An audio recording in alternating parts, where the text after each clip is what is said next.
This is Gary Butterfield. This is Cole Ross. And this is Monster, my podcast. And this is the Neogi.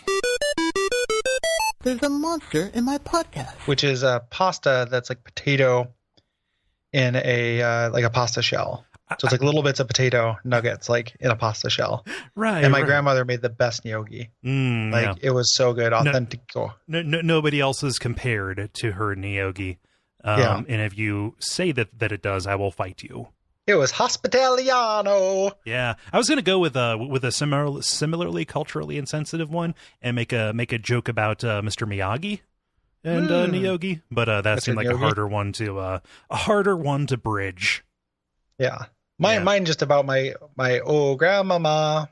To me, you are so wonderful. Yeah. But Mr. Neogi is also good. Yeah. He was a good. He's a good guy. I don't know why we're wasting time. There's so much to talk about with the Neogi. Because this show after we're dealing with Beholder whiplash. Oh yeah. Even though there were other episodes that came after that, but right. I'm still in the Beholder zone, so I'm like, let's chart this bad boy for a half hour. Let's do all 6 of these in half-hour increments. 3 hours today of Jesus. No, we can talk about Neogis. Yeah. The Mr. Neogi thing kind of works though because he has that little tiny beard. He certainly does. Oh, look at him! Yeah, he's like a little Queens of the Stone Age. Yeah, he does. He does look like one of the queens. He does look like a little queen of the Stone Age. Yeah. Oh, look at his little satchel too, just hanging over his front shoulder. I love that they wear satchels because they don't get to use them. No, they don't have hands. Have to use, they have to use Umber Hulks as spare hands. Yeah. Including like, hey, can you read? Like, if you ever, if you're in like a relationship or you're just with somebody where you're like, hey, I got my hands full. Can you reach into my pockets and get my keys? And it's always like the weirdest fucking thing. Yeah, and then and then you've got a boner and you make him feel.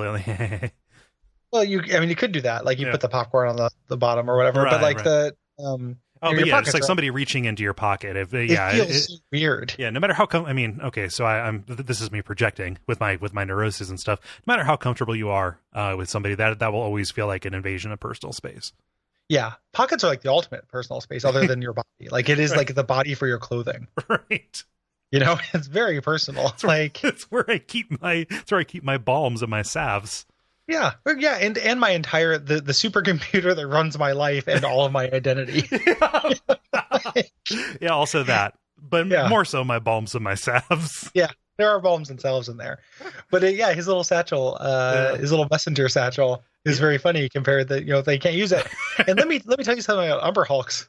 They're not great in the hand department. No, they're let me scroll down. I'm gonna regret having done this because it's hard to find my place in this gigantic PDF. But yeah, Umber Hulks, they're big stupid dummies.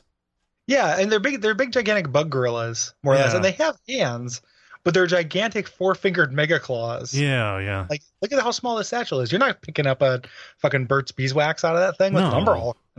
No, definitely not. Those claws, especially at the end, the fingernail kind of things, pretty not great in terms of dexterity, one would imagine. But catch as catch can. That's all they can enslave. That's for now. For now, yeah. Also, each other. Yeah, and each other's slaves. Yeah. Like this is slaves go round and around. It's like they're grand slaves. Yeah. And they're step slaves. Mm-hmm. And this is my step slave mark. Yeah. If you're listening along, you're not looking at the art on your phone. These look like spiders, but with the heads of moray eels. Like snakes. Yeah, they're big boys. Yeah. Big bearded snakes. Yeah, bearded snakes with spider bodies. And I thought this was going to be real boring at first when I first looked at it, especially because there's Neogi and then the Great Old Master, and it's like the Great Old Master is just going to be like one with fucking spells. Right. It's just going to say like 1d8 wizard spells, and I don't give a shit. But it's actually way cooler than that. Oh, of course, because they are kind of forced into being like brood mothers. Yeah. Like you start out as you're a Neogi, you have your slaves. And you start getting a little bit. Your slaves become disobedient because you start losing your mind. Right. You start giving them nonsensical orders. And it's time to put Grandpa in a home. Cheryl doesn't live there anymore, Yogi.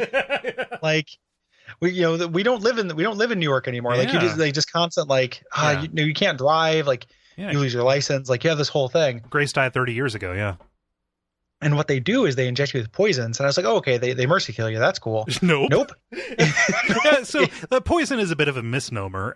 They give a forcible injection of royal jelly. Yeah, Neogi growth hormone that turns you into one of the great old masters, which is a big mindless birthing machine that lives only for food and to give birth. Yeah. So I love the irony of that because, hey, great old master, you think, hey, that is a position of authority and respect. Yeah. Exactly. Right. Yeah. But no, like nobody wants to be one. Everybody runs away when they think that this fate is about to become them. And yeah, they are just mindless eating machines that eventually, when they get fragile enough, will rupture and more Neogi will come out. It happens in combat. Yeah, it's not just like if they get fragile enough, like in general, it's you're fighting them, you stab them, and then a bunch of Neogi fall out of it because it's this writhing sack of young. Like, it's so good. Like, I just had this image of somebody mugging a pregnant woman, and then just all of a sudden the baby drops out and attacks with a switchblade. Yeah, yeah. Bunch of Neogis come out and just start making everything their slave. Yeah. It's like that, like levels of permanence. Like at first you don't, you understand that you exist, then you understand that other things exist. Then you understand that other things are your slave. Right. Yeah. And then you yourself do not want to be enslaved in this way to make everything go. So you will run away and become a reaver. Yeah. Yeah. Yeah. Neogi are badass, man. And like they're terrible. Like they work with the Illithids who will profit off of their slave trade. But this is more interesting than I thought it would be. Me too. Yeah, and they're they're terrible. I mean, they're hateful xenophobes, which right. I never liked those words that much, because I associate it with hatefulness and xenophobia. Right, because it feels far too common. Yeah.